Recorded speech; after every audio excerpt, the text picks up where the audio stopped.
अभी तक आग बुझाई नहीं जा सकी है और आग बुझाने के बाद यही बताया जा रहा है कि कूलिंग का अमल शुरू किया जाएगा, जिसके बाद ही नुकसान का तखमीना लगाया जाएगा कि कितना नुकसान हुआ है। लेकिन यहाँ पर मौजूद जो दुकानदार हैं जो अपनी जान बचाने में कामयाब हुए हैं, उन्होंने कहा कि माल की कोई परवाह नहीं, माल तो दोबारा बना लिया जाएगा, लेकिन कीमती इंसानी जो जानें हैं जिनका ज़िया हुआ है उसका कोई नेमुल बदल नहीं है। जी बिल्कुल, काजी हसन ने हमें एक बार फिर से ज्वाइन किया है। काजी हसन, ये बताइएगा कि वहाँ पर जो ताजिर मौजूद हैं उनका क्या कहना है, उनके हवाले से आपकी क्या बातचीत हुई है? बिल्कुल, जो मुतासरीन के अलावा कुछ ताजिर रहनुमा भी यहाँ पहुँचे थे और उनसे हमारी बात भी हुई, तो उन्होंने इसी गम गुस्से का इज़हार किया है कि इतने बड़े शहर में 3 करोड़ आबादी वाले शहर में फायर ब्रिगेड की आग बुझाने के हवाले से नाक़स इंतज़ाम पे उन्होंने तनकीद का निशाना बनाया। वहीं उन्होंने फ़ौरी तौर पे इस वाक़े के बाद कोई हुकूमती या बल्दियाती नुमाइंदों की और उनकी मेयर कराची की इस जो मुतासिरीन हैं उनकी ठीक है, काजी हसन हमारे साथ मौजूद रहिएगा, आपसे हम मुसलसल अपडेट लेते रहेंगे। अगबी हिस्से में गुल प्लाजा के मौजूद हैं समा की नुमाइंदा फरवा अली, उनसे भी हम कोशिश करेंगे कि रब्ता करें, चूँकि अगबी हिस्से में हम ये देख रहे हैं कि मुसलसल इमारत के जो मुख्तलिफ हिस्से हैं उनके मुनहदिम होने का सिलसिला जारी है। फरवा हमारे साथ मौजूद है। फरवा, बताइए कि इस वक्त क्या ताज़ा तरीन सूरत हाल है? जी बिल्कुल, इस वक्त की सूरत हाल है कि मलबा हटाने का भी अमल खत्म हो गया था, पानी से जो है वो आग बुझाने का सिलसिला जारी था और लग भी यही रहा था कि 80% जो आग है वो बुझ रही है। लेकिन मेरे कैमरामैन दिखाएं कि मुकम्मल तौर पे एक तरफ का पूरा हिस्सा बिल्डिंग बाकायदा तौर पे ढह गई है। पूरी बिल्डिंग एकदम से जो है वो नीचे आई है और एक जोरदार धमाका हुआ है और उस बिल्डिंग में जो है वो जनरेटर भी मौजूद था जो अभी गाड़ियों को पीछा किया जा रहा है। तकरीबन 8 जनरेटर कहा जा रहा है कि जो हिस्सा गिरा है उधर मौजूद थे। लोगों की बड़ी तादाद यहाँ मौजूद थी और लोग खासे परेशान भी हैं क्योंकि उनकी कई फैमिलीज अंदर थी और बिल्डिंग एकदम से जब गिरी है तो लोग खासे घबराहट का भी शिकार हो गए। गाड़ियों को पीछे किया जा रहा है क्योंकि जो बिल्डिंग का हिस्सा है वो मुकम्मल तौर पे एक तरफ वाला दोबारा से गिरने के लिए तैयार है, क्योंकि कहा जा रहा है कि बिल्डिंग की जो वो बुनियाद है वो खासी जो है वो कमजोर हो गई है, जिसके वजह से मुसलसल अब गिरने के लिए तैयार ही रहेगी।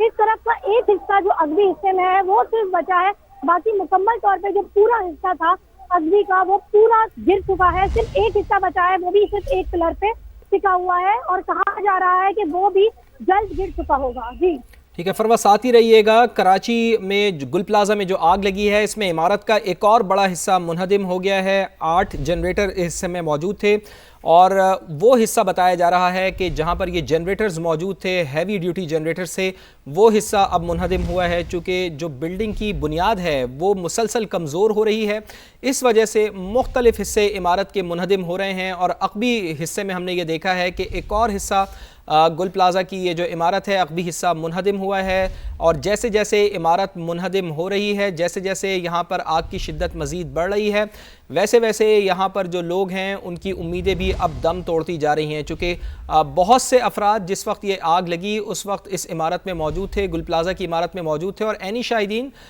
जो यहाँ पर दुकानदार थे उन्होंने समा को बताया कि किस तरह से ये आग लगी, सारा आंखों देखा हाल उन्होंने बताया और उन्होंने बताया कि किस तरीके से उन्होंने अपनी जान बचाई। उन्होंने कहा कि जैसे ही आग लगी तो सेकंडों में ये काम हुआ, मिनटों में भी ये काम नहीं हुआ, बल्कि सेकंड्स में देखते हुए देखते ये आग फैली है। और इस वक्त ये फ़ज़ाई मनाजिर भी आप देख सकते हैं कि गुल प्लाजा आपको मुकम्मल तौर पर जलता हुआ दिखाई दे रहा है। धुएं के बादल यहाँ से उठ रहे हैं, आग इसके ऊपर लगी हुई है। एक तरफ है एम ए जिना रोड का इलाका, फिर दूसरी तरफ एक साइड में इसकी गली है और यहाँ से होते हुआ फिर अक़बी हिस्सा इसका दिखाई दे रहा है जो मुकम्मल तौर पर जलकर खाकिस्तर हो गया। और अक़बी हिस्से में हम देख रहे हैं कि धुएं के बादल भी वहाँ से उठ रहे हैं और इमारत मुनहदिम होने का सिलसिला वहाँ पर भी जारी है। और ये छत का एरिया है गुल प्लाजा की, जहाँ पर गाड़ियों की पार्किंग भी हुआ करती थी। जो यहाँ पर ताजिर आते थे अपनी गाड़ी यहाँ पर पार्क किया करते थे, चूँकि नीचे तो पार्किंग की बिल्कुल भी जगह नहीं थी।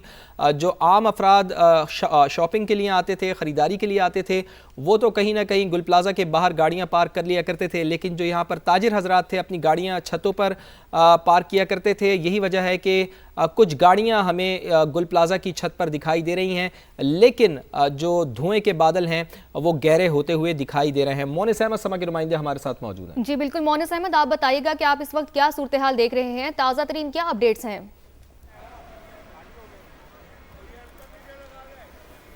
सर मुश्किल 1 से 2 मिनट हुए हैं। इमारत का जो अक़बी हिस्सा था और बड़ी इमारत का बड़ा हिस्सा वो इस वक्त मुनहदिम हुआ है।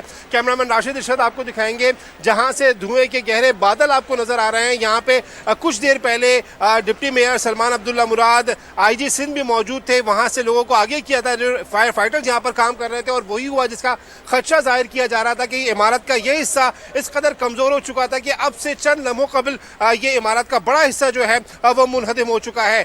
ये इमारत के जो छत का हिस्सा था यहाँ पे कुछ जनरेटर्स भी मौजूद थे जिसके ऊपर फायर फाइटर्स की जानिब से कहा जा रहा था कि मुमकिन तौर पे जो फ्यूल था वो भी था क्योंकि बिजली जाने की सूरत में उसको इस्तेमाल किया जाता था। इस वक्त भी यहाँ पे जो सूरत हाल है, अब जो मेन गेट था गुल प्लाजा बिल्डिंग का, वहाँ पे भी आप इस वक्त बहुत ज़्यादा गहरी दरारें देख सकते हैं। इमारत का जो हिस्सा बचा है और यहाँ से भी दूर किया जा रहा है लोगों को ताकि किसी भी नाखुशगवार सूरत हाल से बचा जा सके क्योंकि यहाँ पे लोग बहुत ज़्यादा है। जो पुलिस मौजूद है, रेंजर्स के जवान मौजूद है, इसी तरीके से दीगर जो KMC के यहाँ पे अहलकार मौजूद है वो लोगों को दूर कर रहे हैं ताकि अगर ये इस हिस्से को नुकसान पहुँचता है या ये मुनहदिम होता है तो किसी जानी नुकसान से कोई जानी नुकसान का सामना ना हो। लेकिन हमने देखा है कि यहाँ पे लोग बड़ी तादाद में इस वक्त भी आ रहे हैं अपने प्यारों की तलाश में। और जो चीफ फायर ऑफिसर है उनसे हमारी बात हुई थी, उन्होंने एक अहम बात ये कही है कि 10:27 पर रात को उनको इत्तला मिली है। कुछ देर बाद गाड़ियां यहाँ पर मौजूद थी लेकिन जब वो यहाँ पर आए हैं तो इमारत के 2 फ्लोर मुकम्मल तौर पे आग की लपेट में आ चुके थे। उसके बाद उन्होंने कहा कि यहाँ पे शहर भर से फायर टेंडर्स को तलब किया गया, तीसरे दर्जे की आग को तीसरे दर्जे की करार दिया गया। जो मुतासिरीन है, जो दुकानदार है वो भी बड़ी तादाद में यहाँ पर मौजूद है और उनका शिकवा है कि यहाँ पे जो गाड़ियाँ थी पानी की वो ताखिर से पहुँची, फायर ब्रिगेड का अमला ताखिर से पहुँचा, लेकिन डिप्टी मेयर ने इन तमाम जो बातें उनको रद्द किया। उनका ये कहना है कि कोशिशें की जा रही हैं।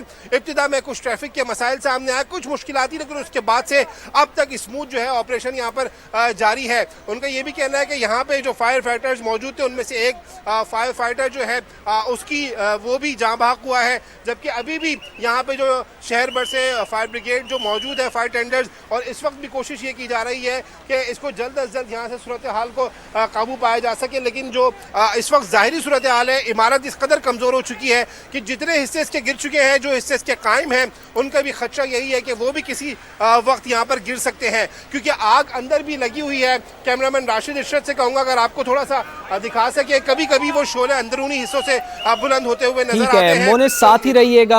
आबिद जलाल साहब DG रेस्क्यू 1112 हमारे साथ मौजूद हैं। आबिद साहब फरमाइएगा कि कितना फीसद काबू पा लिया गया है आग के ऊपर और रेस्क्यू का काम इस वक्त किस फेज में जारी है? कल रात से जब ये वाकया अफसोस का वाकया हमें रिपोर्ट हुआ है रेस्क्यू 1112 के कमांड एंड कंट्रोल से, तभी से आप सब लोगों ने विटनेस की चीजों को। तो कंटिन्यूअस फायर फाइटिंग का अमल जारी है और इस वक्त जो अगर हम सुबह की अर्ली मॉर्निंग की बात करें तो इसमें बड़े विजिबल क्रैक्स पड़ चुके थे क्योंकि इंटेंसिटी आग की बहुत ज्यादा थी और जिसमें बैक साइड का एक ऑलरेडी हिस्सा जो है वो कोलैप्स हो चुका है और फ्रंट साइड जो है वो आप देखें आहिस्ता आहिस्ता वो बिल्डिंग पूरी जो है वो कोलैप्स होने को है। तकरीबन कोई 75% के करीब तो आग से काबू पाया जा चुका है, लेकिन सबसे बड़ा जो चैलेंज पूरी कमर्शियल बिल्डिंग है, अंदर बहुत ही फ्लेमेबल मटेरियल वहाँ पर जो है वो सारी बातें लोग के गुड्स हैं, उसके साथ परफ्यूम की शॉप्स थी और प्लास्टिक मटेरियल जो है वहाँ पर बहुत ज्यादा था, जिसकी वजह से सबसे बड़ा चैलेंज था। और इसमें फ्रंट साइड पे आप सब लोगों ने भी देखा कि वहाँ पर वो जो उसकी प्रॉपर जो विंडोज थी वो सील हुई थी, तो उसको वेंटिलेशन नहीं मिली आग को बाहर निकलने की वजह से। जो इंटेंस आग थी उसने पूरी बिल्डिंग को जो है बड़ा कमजोर किया और वो आहिस्ता आहिस्ता जो है वो कोलैप्स हो गई। जी आबिद साहब ये भी बताइएगा कि अब बिल्डिंग जो है उसका हिस्सा कोलैप्स हो चुका है, तो इसके बाद आगे की हिकमत अमली क्या अपनाई जाएगी और साथ ही कितनी देर में ये ऑपरेशन मुकम्मल कर लिया जाएगा? देखिए कोई टाइम फ्रेम तो नहीं इसमें दे सकते, लेकिन आप इसमें कम्प्लीटली अगर आप देखें पूरा प्रॉपरली इस पे जो है वो रेस्पॉन्स दिया गया, उसमें अपनी एफर्ट्स कर रहे हैं। हमारे एक फायर फाइटर भी सुबह जो है वो इसमें शहीद हुआ है और जो है वो टोटल 6 कैजुअलिटीज यहाँ से ओवरऑल यहाँ से रिपोर्ट हुई है। टाइम फ्रेम तो अभी नहीं दे सकते, लेकिन पूरी कोशिश हम कर रहे हैं कि इसको जो है वो जल्द अज जल्द जो है इसको कंट्रोल कर और क्लोज करें ऑपरेशन को। लेकिन ये चैलेंज रहेगा क्योंकि सदर का एरिया है और ये बिल्डिंग का जिसका जो कोलैप्स हुआ है या अगर मजीद इसमें और बिल्डिंग का कोई और फ्रंट साइड से कोई अगर कोलैप्स होती है पूरा मटीरियल पहुंचाना सबसे ठीक है। अब जलाल साहब, एक बहुत अहम क्वेश्चन है, चूँकि यहाँ पर बेचारे वो लोग भी हैं, बेचारे बेयारो मददगार खड़े हुए हैं और जिनके लोग अंदर रह चुके हैं, जो यहाँ पर शॉपिंग करने के लिए आए हैं, तो ज़रा थोड़ा सा उनके लिए ज़रा बताइएगा कि आपके पास, आप चूँकि हमें ज़रा ज़्यादा बेहतर तौर पर बता सकते हैं, आपके पास इंफॉर्मेशन ज़्यादा बेहतर होगी कि कितने लोग हैं जो अंदर फंसे हुए हैं। देखिए, ये तो फिर क्योंकि ऐसा कोई नंबर एग्जैक्टली हम बता नहीं सकते, एक अंदाज़ा होगा आपको।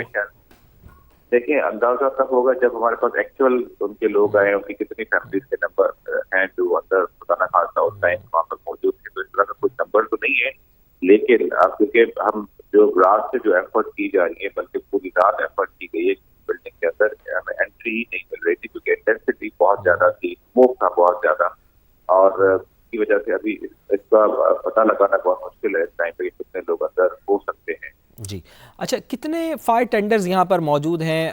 क्या क्या रिसोर्सेज यहाँ पर इस्तेमाल की जा रही हैं? चूँकि ऐसी भी इत्तलात आ रही हैं आबिद साहब के लोग ये शिकायत कर रहे हैं कि पानी यहाँ पर मौजूद नहीं है, पानी यहाँ पर ख़त्म हो जाता है, फिर पानी को भरने के लिए फिर वाटर हाइड्रेंट्स पे जाते हैं, फिर वहाँ से लेकर आया जाता है। तो कितनी रिसोर्सेज आपकी यहाँ पर इस्तेमाल हो रही हैं?